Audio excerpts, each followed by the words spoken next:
शान्ताकारं भुजगशयनं पद्मनाभं सुरेशं विश्वधारं गगनसदृशं मेघवर्णं शुभांगं लक्ष्मीकान्तं कमलनयनं योगीभिध्यानगम्यं वन्दे विष्णुं भवभयहरं सर्वलोकैकनाथं।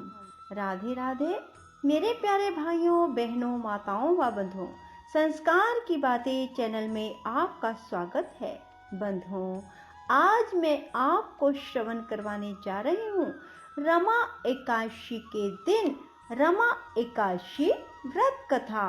बंधुओं, रमा एकादशी कार्तिक मास के कृष्ण पक्ष की 11 तिथि को आती है, जो कि दिवाली से 4 दिन पहले पड़ती है। इस एकादशी को लक्ष्मी जी के नाम पर रमा एकादशी कहा जाता है। इस दिन भगवान विष्णु के पूर्ण अवतार कृष्ण जी के केशव रूप की पूजा आराधना की जाती है।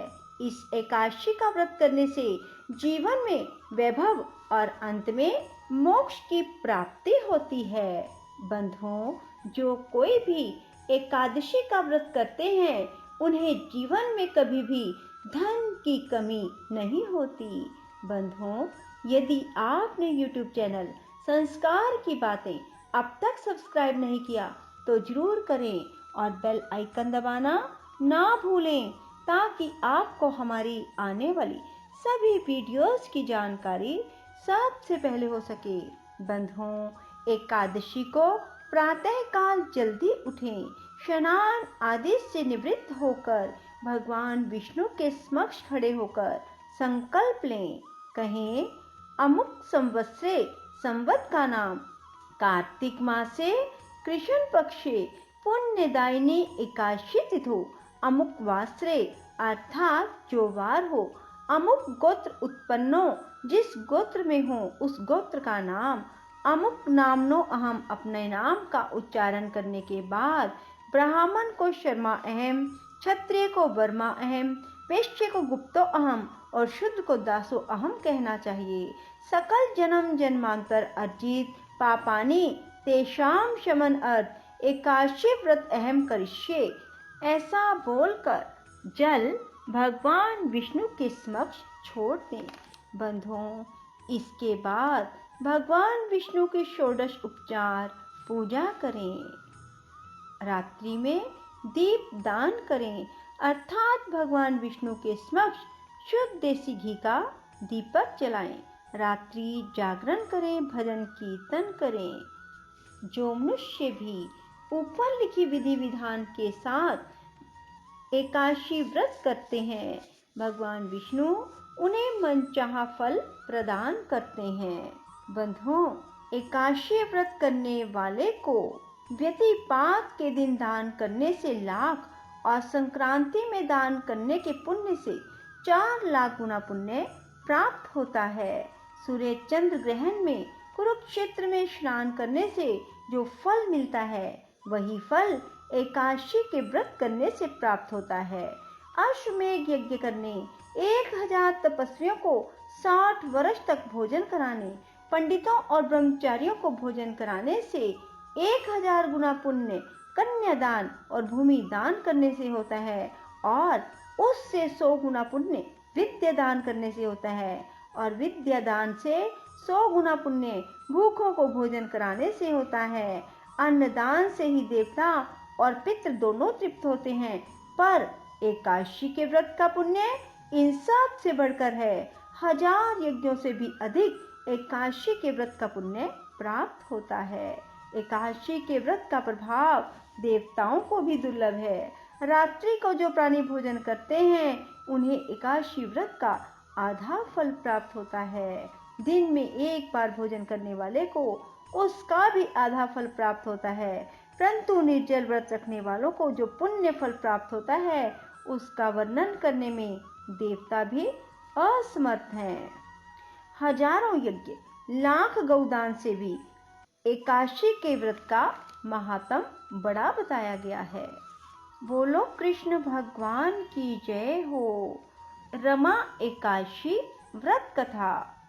बोलो विष्णु भगवान की जय। लक्ष्मी माता की जय। धर्मराज युधिष्ठिर ने कहा, हे केशव, कार्तिक कृष्णा एकादशी का नाम क्या है? इस व्रत की विधि क्या है? इसके करने से क्या फल प्राप्त होता है? वो मुझे आप विस्तार पूर्वक बताइए। भगवान श्री कृष्ण बोले, हे राजन, कार्तिक के कृष्ण पक्ष की इस एकादशी का नाम रमा एकादशी है। यह बड़े बड़े पापों को नाश करने वाली, असीम वैभव देने वाली है। शास्त्रों में वर्णित इसका महात्म मैं तुम्हें सुनाता हूँ।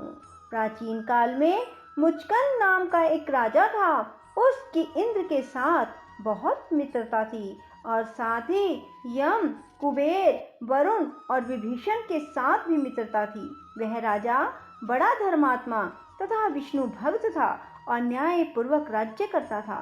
राजा मुचकंद के एक कन्या थी जिसका नाम चंद्रभागा था।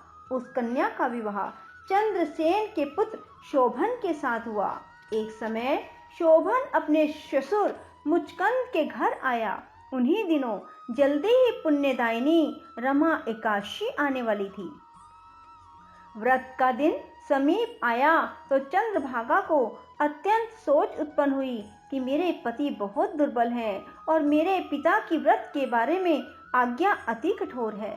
दशमी को राजा ने ढोल बजवा कर सारे राज्य में यह घोषणा करवा दी कि रमा एकादशी को सभी लोग व्रत करेंगे। घोषणा को सुनते ही शोभन को बहुत चिंता हुई और अपनी पत्नी से बोला, अब मुझे क्या करना चाहिए? मैं किस प्रकार भूख सहन नहीं कर सकूंगा। ऐसा उपाय बताओ कि जिससे मेरे प्राण बच सकें, अन्यथा मेरे प्राण अवश्य चले जाएंगे। चंद्रभागा कहने लगी, हे स्वामी, मेरे पिता के राज में एकादशी को कोई भोजन नहीं करता। हाथी, घोड़ा, ऊंट, बिल्ली, गौ आदि भी तृण और जल आदि ग्रहण नहीं कर सकते। फिर मनुष्य को तो कहना ही क्या। यदि आप भोजन करना चाहते हैं तो किसी दूसरे स्थान पर जाइए, क्योंकि यदि आप यहाँ रहेंगे तो अवश्य ही व्रत करना पड़ेगा। ऐसा सुनकर शोभन कहने लगा, हे प्रिय, तुम्हारे साथ मैं भी व्रत करूंगा।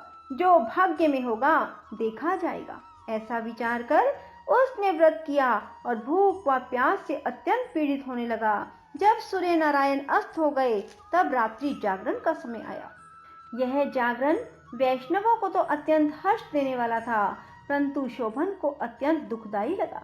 प्रातः काल होते होते शोभन के प्राण निकल गए। तब राजा ने चंदन की चिता में उसका दाह संस्कार कराया, परंतु चंद्रभागा ने अपने पिता की आज्ञा से अपने शरीर को दग्ध नहीं किया और शोभन की अंत्येष्टि क्रिया के पश्चात अपने पिता के घर में ही रहने लगी। रमा एकादशी के व्रत के प्रभाव से शोभन मंद्राचल पर्वत पर धन धान्य से परिपूर्ण और शत्रुओं से रहित एक सुंदर देवपुर को प्राप्त हुआ।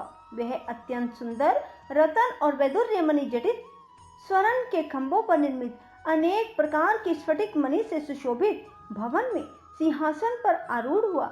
श्वेत चट और चमर, मस्तक पर किरीट, कानों में कुंडल, कंठ में हार, बाहु में कपूर, विभूषित गंधर्व और अप्सराओं से घिरा हुआ ऐसे शोभित होता था मानो अपनी सभा में देवराज इंद्र विराजमान हो। एक समय मुचकंद के नगर में रहने वाला सोम शर्मा नामक ब्राह्मण तीर्थ यात्रा करता हुआ घूमता घूमता उधर जा निकला।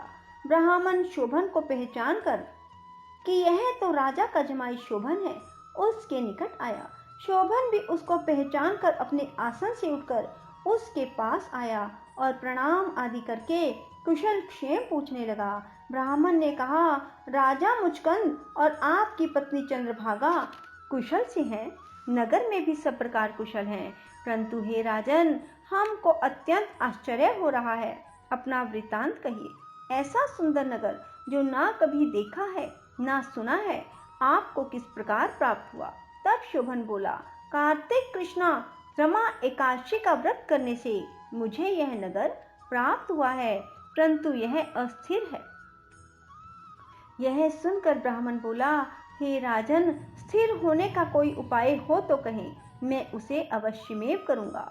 शोभन ने कहा, मैंने रमा एकादशी का व्रत अनायास और श्रद्धा से रहित होकर किया था, इसलिए यह सब अस्थिर है। यदि आप मुचकंद की कन्या चंद्रभागा को यह सब वृतांत कहें तो यह स्थिर हो सकता है। यह सुनकर ब्राह्मण सोम शर्मा ने अपने नगर में लौटकर चंद्रभागा से संपूर्ण वृतांत कहा। ब्राह्मण के वचन सुनकर चंद्रभागा बड़ी प्रसन्नता पूर्वक ब्राह्मण से बोली, हे ब्राह्मण, यह सब बातें आपने प्रत्यक्ष देखी हैं या स्वप्न की कर रहे हैं? ब्राह्मण कहने लगा, हे पुत्री, मैंने महावन में तुम्हारे पति को प्रत्यक्ष देखा है, साथ ही किसी से विजय न हो ऐसा देवताओं के नगर के समान उसका नगर भी देखा है।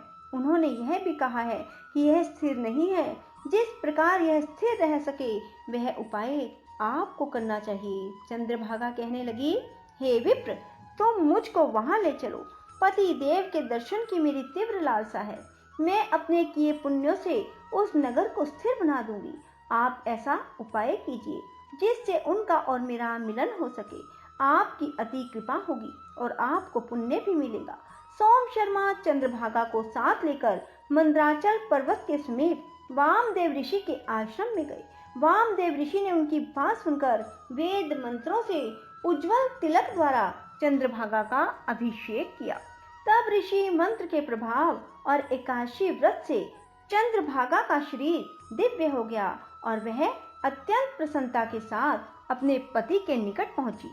अपनी प्रिय पत्नी को देखकर शोभन बहुत प्रसन्न हुआ और उसको बुलाकर अपने बाईं तरफ बिठाया।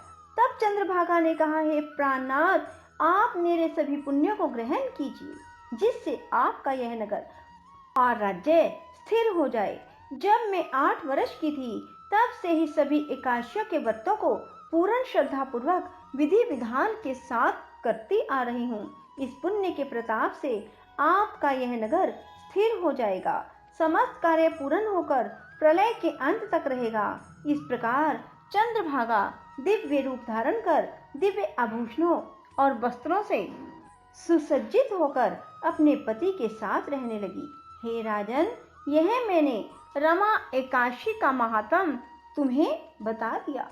जो मनुष्य इस व्रत को करते हैं उनके समस्त पाप नष्ट हो जाते हैं। कृष्ण पक्ष और शुक्ल पक्ष दोनों ही एकादशियां समान हैं, इनमें कोई भेद नहीं। जो सभी मासों की दोनों एकादशियों के व्रत रखते हैं उनके महात्म को सुनते व पढ़ते हैं वे समस्त पापों से छूटकर विष्णु लोक को प्राप्त होते हैं। इसमें कोई संदेह नहीं है। श्रीमन नारायण नारायण हरि हरि, श्रीमन नारायण नारायण हरि हरि, श्रीमन नारायण नारायण हरि हरि, श्रीमन नारायण नारायण हरि हरि, श्रीमन नारायण नारायण हरि हरि, श्रीमन नारायण नारायण हरि हरि, श्रीमन नारायण नारायण हरि हरि, श्रीमन नारायण नारायण हरि हरि, श्रीमन नारायण नारायण हरि हरि, श्रीमन नारायण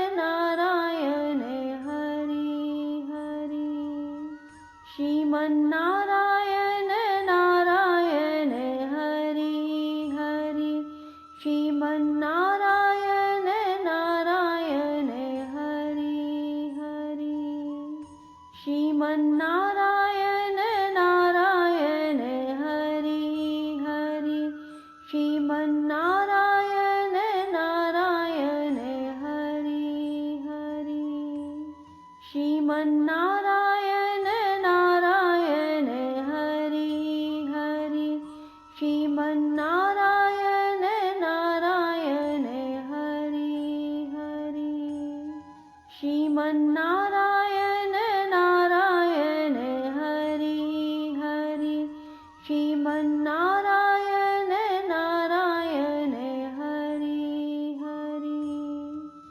राधे राधे। जय श्री कृष्णा। बंधुओं, यदि आपको हमारी वीडियो पसंद आए तो इसे लाइक करने के साथ साथ शेयर अवश्य करें। धन्यवाद।